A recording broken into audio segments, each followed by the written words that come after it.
Llegó la hora de conocer las informaciones más destacadas del continente americano. Acompáñennos a recorrer y analizar lo que nos une, nos preocupa y nos enorgullece como hispanoamericanos. Bienvenidos a Américas Noticia con Vladimir Kissinger.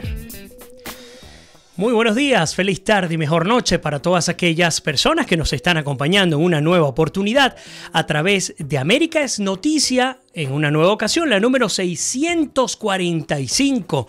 Insisto, y todos los días lo he dicho durante estas 2 últimas semanas, estamos cada vez más cerca de nuestro tercer aniversario, el 18 de agosto del 2018. Estamos apenas a poco más de 3 meses. Tendremos la oportunidad de compartir con ustedes en una edición especial que llevaremos a todos desde la Florida Central y por supuesto para toda nuestra audiencia. Yo soy Vladimir Kissinger y en nombre de todo mi equipo, el equipo técnico, directivo, logístico y periodístico de todos nuestros medios de comunicación, así como también de Kissinger Media Group, les quiero dar la más cordial bienvenida y desde ya les invito a hacer 2 cosas. La primera, aquellos que nos están viendo, sintonizando en vivo a través del Facebook Live, que están por allí ya conectados y ya los voy a saludar, les invito a compartir el programa porque hoy va a estar de lujo y ya les voy a explicar por qué. Y la segunda, pues por supuesto, dejar sus comentarios, colocar sus preguntas, pues opinar en torno a la temática que vamos a estar discutiendo de hoy. Y ahora sí se la anuncio, vamos a estar hablando del tema macroeconómico en Venezuela. Y para ello no hemos traído a cualquier persona, tenemos un invitado de lujo, ya ha estado, esta es la tercera vez que nos acompaña en Américas Noticias, se trata de Aurelio Useche. Aurelio además es exdirector del Banco Central de Venezuela, es profesor o fue profesor universitario y además autor venezolano que conoce el tema económico, que conoce el tema de gobierno también, del manejo del erario público y que seguramente tendrá una visión muchísimo más acertada a la que podemos tener nosotros en términos de aproximaciones. Las últimas 24 horas en Américas Noticias. Bien, pero vamos a aprovechar para dar un par de noticias antes de entrar ya con Aurelio, que ya lo tenemos acá en el estudio. Vamos a comenzar con Costa Rica. Y ustedes lo conocen bien, el día de ayer, 1 de abril, se llevó a cabo la segunda vuelta en Costa Rica. 2 candidatos presidenciales con el mismo apellido, Alvarado, competían en la segunda vuelta por obtener la primera magistratura del país, Fabricio Alvarado y Carlos Alvarado. El hecho es que las encuestas, y fíjense qué interesante es cómo se maneja este tema de las encuestas en nuestro continente, daban un empate técnico entre ambos. Se hablaba de 1%, solo 1% de diferencia que probablemente daría, como posible ganador a Fabricio Alvarado, cosa que no ocurrió. Ganó Carlos Alvarado y recordemos en términos para contextualizar quiénes eran los candidatos. Tenemos al candidato del Partido Acción Ciudadana y el Partido Restauración Nacional. El del Partido de Acción Ciudadana es Carlos Alvarado, quien obtuvo una aplastante, contundente victoria este día domingo en Costa Rica. Es el partido oficialista. Se mantiene la tendencia de una Costa Rica, o como le dicen allí en casa, la Suiza de América Latina, aunque hay unos retos importantes que abordar. Pues en el caso de Carlos Alvarado, estaba a favor del matrimonio igualitario, del aborto en casos en los que amerite, un poco más hacia el ala liberal, mientras que pues Fabricio Alvarado, pastor evangélico, cantante y periodista, ambos son periodistas por cierto, por supuesto el tema del fundamentalismo religioso se dejó ver con mucha fuerza, hablar por ejemplo de estar en contra abiertamente del matrimonio igualitario, en contra abiertamente del aborto y de alguna manera procurar la restauración nacional a través de la religión, un fenómeno por cierto que está ocurriendo en América Latina en general. Recordemos por ejemplo lo que ocurrió en la Guatemala de Jimmy Morales, actual presidente de Guatemala, que es o fue también pastor evangélico. Estamos viendo por ejemplo el caso de Venezuela, cómo se ha lanzado al ruedo político Javier Bertucci, un hombre polémico pero que también viene de las filas evangélicas. Bueno, el hecho es que todo parecía indicar que aunque estaba ese empate técnico, entendiendo que Fabricio Alvarado obtuvo en la primera vuelta la mayoría de votos, pues el voto indeciso entre los millennials y la comunidad católica costarricense sería determinante. Y eso fue lo que ocurrió este día domingo. Fíjense qué interesante en términos de participación. Por el PAC, es decir, por el partido oficialista, Carlos Alvarado obtuvo 60.8%. Eso es un número muy respetable en términos de credibilidad, en términos de gobernabilidad, lo que significa entrar a gobernar en un periodo entre el 2018 y el 2022 con más de 60%, pues es mucho decir.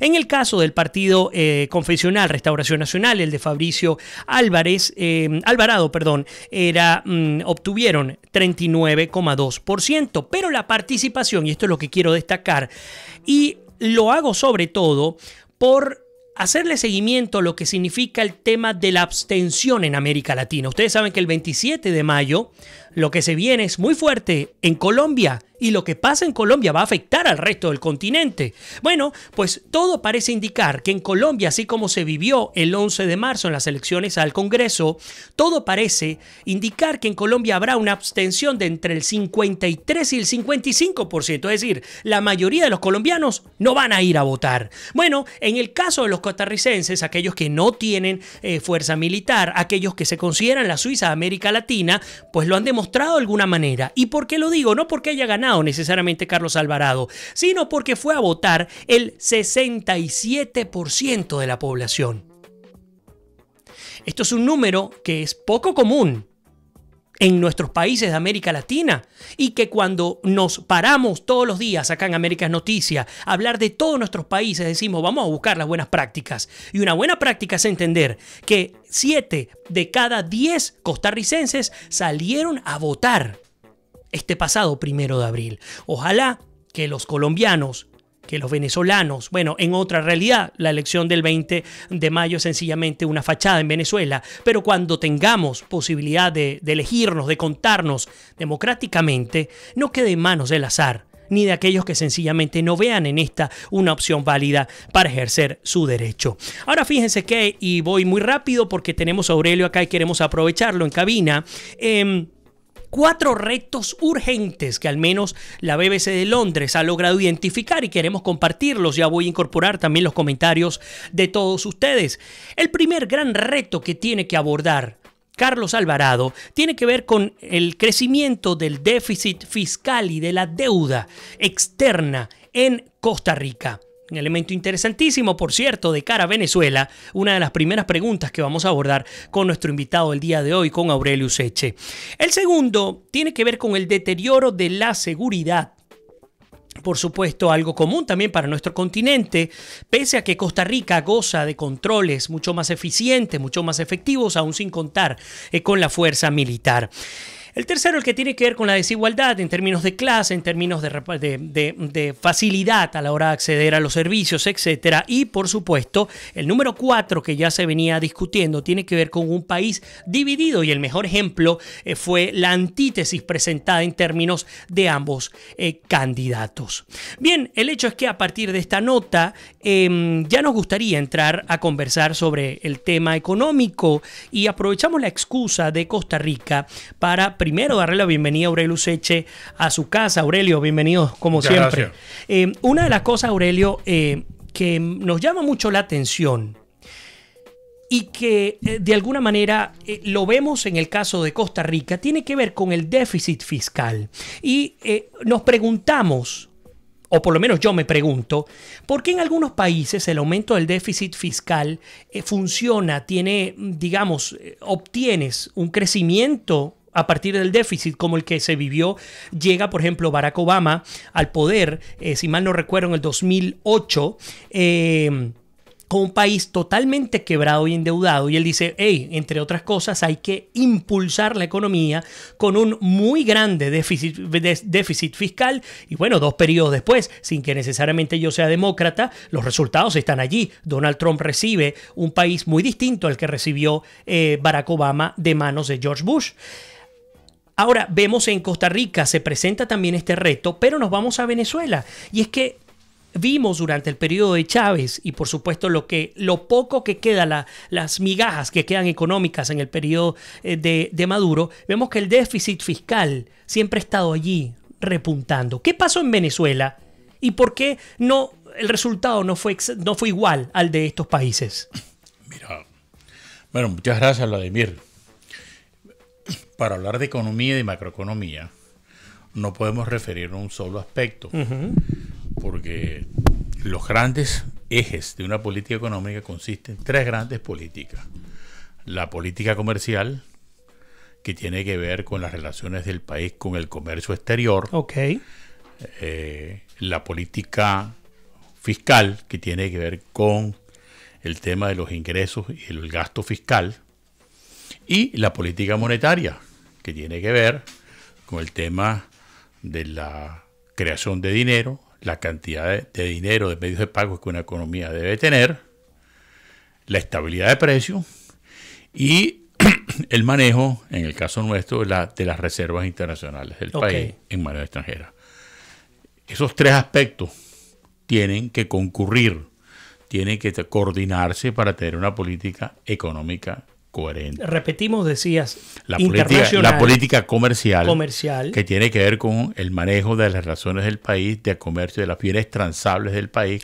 Por ejemplo, Venezuela formaba parte del Pacto Andino porque le convenía los efectos de sus importaciones y sus exportaciones. O sea, la política comercial tiene que ver con el manejo de la relación entre importaciones y exportaciones del país. Me explico, cuando tú subes mucho los aranceles, que puede ser que te afecte fiscalmente favorable, cuando tú subes los aranceles, tú proteges indebidamente la economía de los bienes importados y haces que las posibilidades de exportar del país se queden limitadas, que es lo que le ha pasado tradicionalmente a Venezuela. De manera que tú tienes que tener un equilibrio ahí en el comercio, porque para tú poder diversificar la economía, Venezuela tiene que tener una política comercial lo suficientemente hábil como para que los productos que nosotros producimos, puedan ser colocados exitosamente en los mercados. Incluyendo los internacionales. Pues no, los mercados internacionales, porque es que a nosotros nos interesa diversificar la economía y diversificar bienes transables. Bienes agrícolas, manufactureros, tecnología, etcétera. El problema es que Venezuela siempre ha concentrado su política comercial en el petróleo y en un momento en que la democracia se dio cuenta que era importante la diversificación y por eso ingresamos al Pacto Andino y hemos ingresado a otros pactos. Pero eso realmente ocurrió. Realmente Venezuela entendió que había que diversificarse porque Venezuela ha sido monoproductora. ¿Cómo no? Y de hecho nosotros estábamos exportando automóviles a Colombia. Las grandes integradoras de estas cosas son las multinacionales. La Ford en Venezuela producía y vendía carros en el exterior. Vendía los patios de aduana de San Antonio del Táchira estaban llenos de carros que iban a Colombia. Venezuela llegó a exportar automóviles ensamblados en el país, llegó a exportar productos ensamblados, en algunos productos agrícolas, etcétera. Pero obviamente el tema del manejo comercial es muy importante, porque incluso está en discusión aquí en Estados Unidos.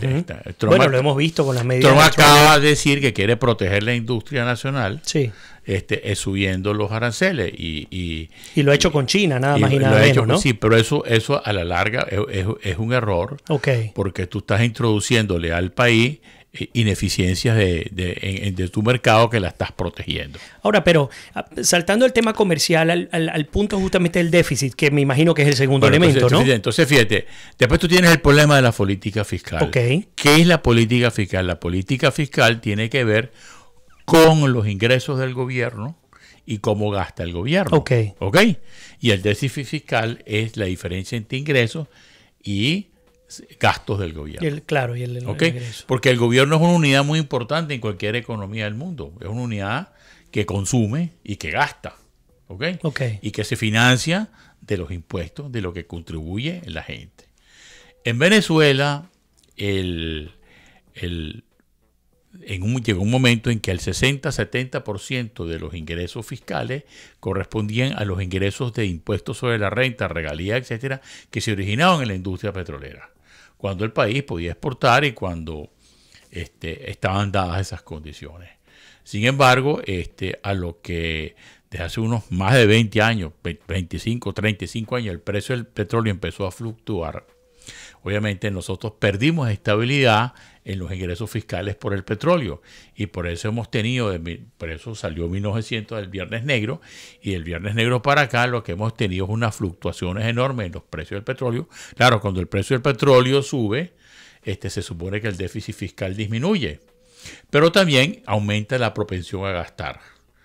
Y en el caso de Chávez, por ejemplo, que de la política de Chávez hasta el 2009, él tenía los ingresos fiscales, logró que el precio del barril, se aprovechó de que el precio del barril estaba por los $100, aumentó los gastos y le aumentó la deuda al país para que el gobierno gastara más. Lo que pasa es que Chávez se ocupó de gastar en subsidiar al consumo. Ok, el consumo de todo el mundo y entre ellos de los más pobres. Y entonces te pregunto, ese déficit fiscal, ¿cómo debe orientarse para que no lleguemos a donde llegamos? Vayamos para allá. Pero estamos al otro punto, que es la cantidad de dinero que circula en la economía. Uh-huh. Eso lo regula el Banco Central, lo que se llama la liquidez monetaria o el dinero en poder del público. ¿Qué es el dinero en poder del público? El dinero en poder del público es la capacidad de gastar ese dinero, de consumir ese dinero, crea una demanda. Uh-huh.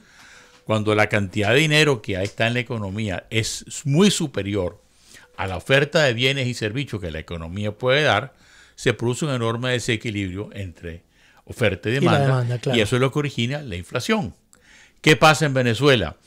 Que el gobierno, como la fluctuación de los precios del petróleo cayó, uh-huh, por supuesto, financió el gasto público y a PDVSA creando dinero en el Banco Central. Entonces en Venezuela se ve la siguiente paradoja de que la liquidez crece 40, 80, 100% al año y la economía lo que hace es decrecer.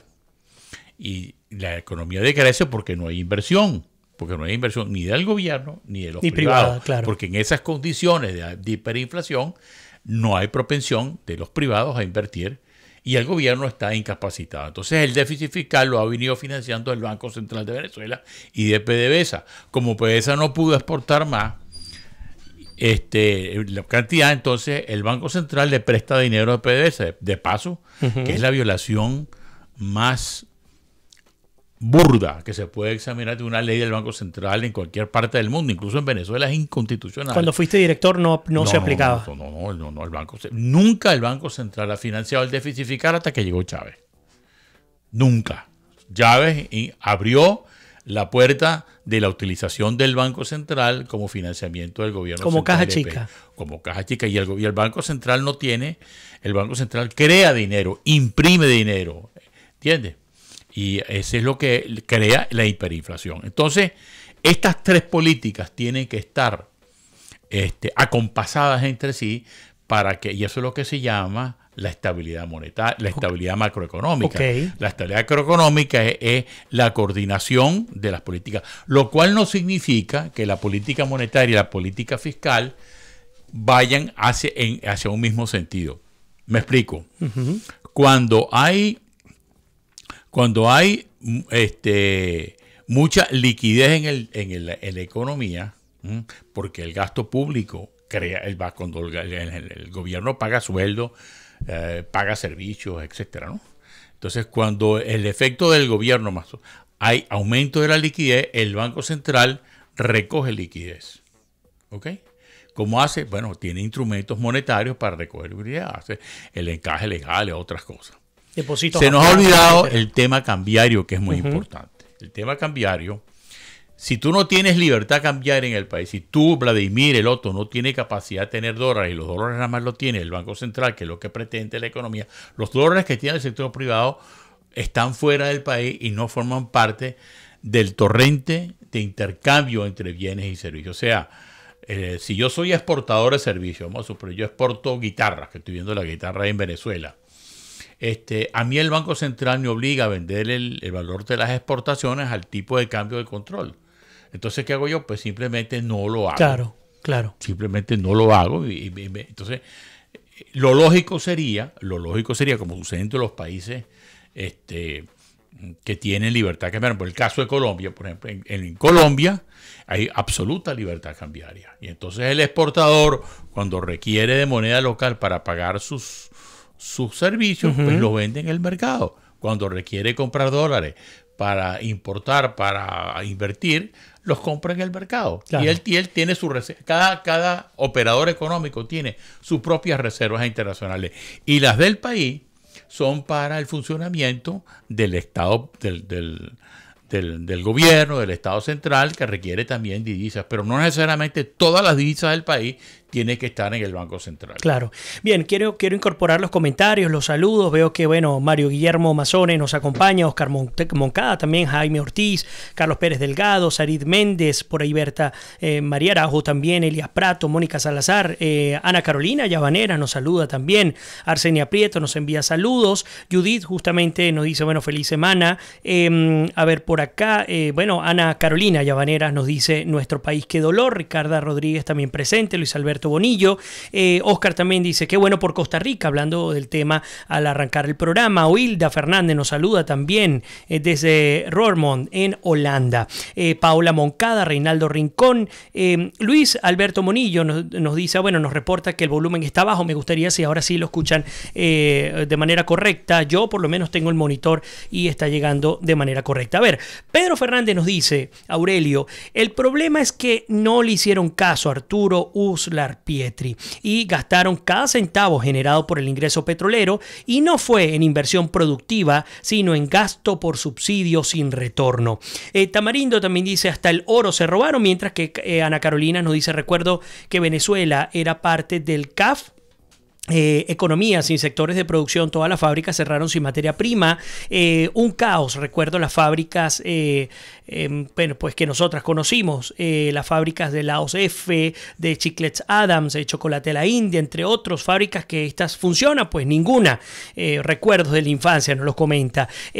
Por ahí nos saluda desde Australia Charles Senior. Pedro dice, Chávez le puso la mano al Fondo de Estabilización Macroeconómica y pudo tocar sin permiso el Tesoro Nacional sin ninguna limitación por parte de la Asamblea Nacional, y tuvo libertad e injerencia en la solicitud de impresión de moneda inorgánica sin ningún respaldo, y pues eso, combinado con el control de cambio fraudulento, generó un mercado negro monstruoso. Por ahí Elena Madán, también Judith está conectada y nos envía saludos, Elena.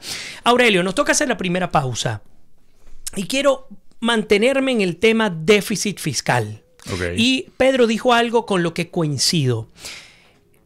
¿De qué manera ese déficit fiscal, es decir, la pregunta para ti como experto en el área económica, el déficit fiscal puede ser visto como una inversión y como o mejor dicho, como una inversión o como un gasto? No me lo respondas ahorita. Ya regresamos con muchísimo más de América Noticias, nuestra edición número 645 en América Noticias, así que no se vayan. Y ya volvemos con Aurelio Usecha hablando sobre el tema económico en Venezuela.